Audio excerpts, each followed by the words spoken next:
Sir, pakita ko sa inyo yung karugtong ng video ng Honda Dimension mo. Turbo. Ayan. Ayan yung sitwasyon ng ano mo. Maganda, wala pong kain, pero lilinisin lang po natin. Oy, linisin to, huwag mo takpan. Kailangan i-dry yung piston, pihitin mo doon, sprayhan ng alam mo na yun, para hindi magkalawang. Tapos yung butas, pakilinisin yung thread para hindi kalawangin. Ayan, ito na sir, yung indong dimension. Ayan. Ayan, pinapakita ko na po sa inyo para pagkabit natin ay makita nyo malinis na.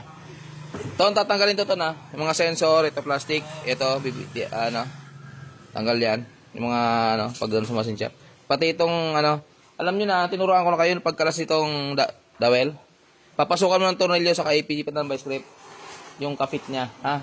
Kasi minsan, ayan, tulong ko na rin sa inyo. Minsan kasi makikita natin sira-sira itong dowel na to, nasira. Kasi iniipitan nila ng vice grip. Dapat po yan, papalaman na natin ng bakal sa loob para pag-ipit ng vice grip, hindi po makukupi. Ayan. Ayan, pakita ko sa inyo sir, kung bakit binaba natin itong inyong cylinder head at desisyon ko talaga ibaba. Ito na po yun. Ito yung dahilan. Ayan, kaya palyado yung inyong sakyan. Ayan, nakaangat po yung balbula. Ayan. Singaw na singaw po, hindi po talaga mapapatino sir. Ayan. Ayan. Wala na po siyang rocker arm, wala na rin yung camshaft, kaya wala na nakadiin. Pero nakaangat po yung engine valve. Ayan. Number 3. Ibig sabihin po, sumobra sa pagkabaluktot. Ayan. Ito yung patunay, kasi dati marami nagko-comment wala lang akong ma-encounter, mailabas na video na patunay na sabi nila pag Honda daw, kahit maputulan ng timing belt, kalukuhan daw na mabaluktot. Ito na po yung kalukuhan. Baluktot talaga. Ayan. Kasi marami talagang magagaling. Wala tayong magagawa. Magaling sila hindi tayo magaling Ito pinapakita lang po natin na Honda Civic. Ayan. Baluktot. Yung sabing hindi nababaluktot pag Honda Civic daw. Ayan po. Tingnan nyo naman yung itsura. Hindi nakalapat. Ayan o. Compare dito sa iba na nakalapat. Ayan. Kasi pag nagko-comment yung mga galing, wala tayong magagawa, mga galing yun Ayan, hindi daw nababaluktot pag Honda. Kalukuhan daw na mabaluktot. Ayan, hindi lang baluktot, singaw, angat na angat. Ayan, napakalaki ng angat.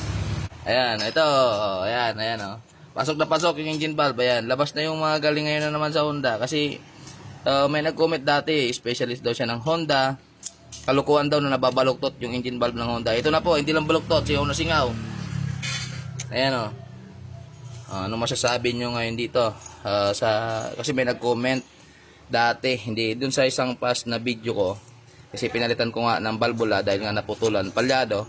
Kaya lang hindi po siya ganito kasingaw. Nakalapat pa rin siya pero bengkong lang yung sa may puno. Palit pa rin po ng engine valve yun siyempre. Pero kalokohan daw na nababaluktot. Gawa-gawa ko lang daw yung kwento. Ayan. Kaya natin binaba dahil ayan, baluktot. Ayan, pinakita ko na sa inyo mga boss na ang walang pinipili pag Honda, Toyota o ano pa man. Once na namali yung proseso or naputulang kayo ng timing belt, krinank nyo pa ng krinank, dapat isang patay lang, hindi nyo na krinank. Yung first step, lagi pag mga timing belt type, i-check nyo ang silip timing belt and then tumawag kayo ng mekaniko kung hindi nyo kaya. Gaya dito, malamang i-krinank pa ito, kaya po ito nabaluktot. Pero yung sabihin na hindi nababaluktot kahit daw i-crank, ayan, mali po yon. Ito po yung katotohanan, nababaluktot po yan kapag crank nyo yung inyong sasakyan. Hindi ako nakipag-away, kung bagkus pinapakita ko lamang po na kapag nagkamali tayo, crank natin yung ating sasakyan na naputulan ng timing belt, ito po yung kalalabasan na yan, nakasingaw. Ayan, yung engine valve po. Sa exhaust, dalawa, baluktot. Kaya lang po, set ito mga boss, set natin ito papalitan, hindi tayo nagpipira-piraso dahil syempre yung performance at yung babayaran at bibilhin ay lahat bago. Ayan, papalitan po natin to ng sama na yung valve seal kasi kung mapapansin nyo maitim na rin po. Ibig sabihin medyo may pagsingaw na rin, kaya haasahin na rin po itong engine valve na to, engine valve surface. Ayan, ito po yung masasabi kong ayos, maganda yung head. Pero susukatin pa natin to sir kung kailangan nga bang ipamachine shop o hindi. Ayan, malalaman na lang. Pag pinamachine shop namin to, ibig sabihin may bengkong. Susukatin pa naman to. Hindi tayo nagdidesisyon agad-agad na takbo sa machine shop. Lalo't ganitong makinis. Makinis yung cylinder head, mga boss.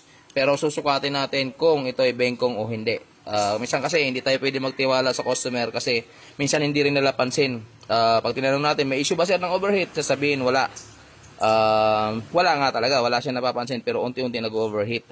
Ayan, lalo na yung mga nagpapatay sinding fan motor. Ayan, thank you po. Maraming salamat. Almar Auto Care. Ayan.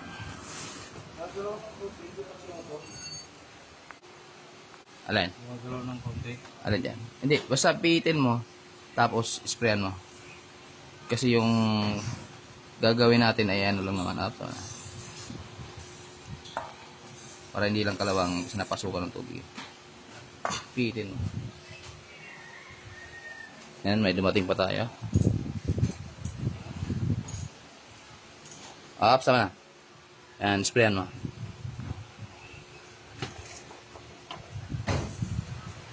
Papaya. Ano, nakatagilid. Kabila. Yes po, good morning. Apo. Ito pa. Yung butas ng tubig, ang tornilyo, ano yun? Ano yung atin, sir? Sir, ako yung tumawag sa iyo kahapon. Yung Hyundai Accent. Apo, anong problema? Tawag dito, nag-check lang ako ng ano, ng fuse nung... Kayo yung nag-check ng fuse, tapos... Tapos, after a while, nasunog na yung ano ko, yung fusing coil. Sige, pihit pa. Ngayon pa, di kalawang. Up. Okay na yan. Takpan mo na.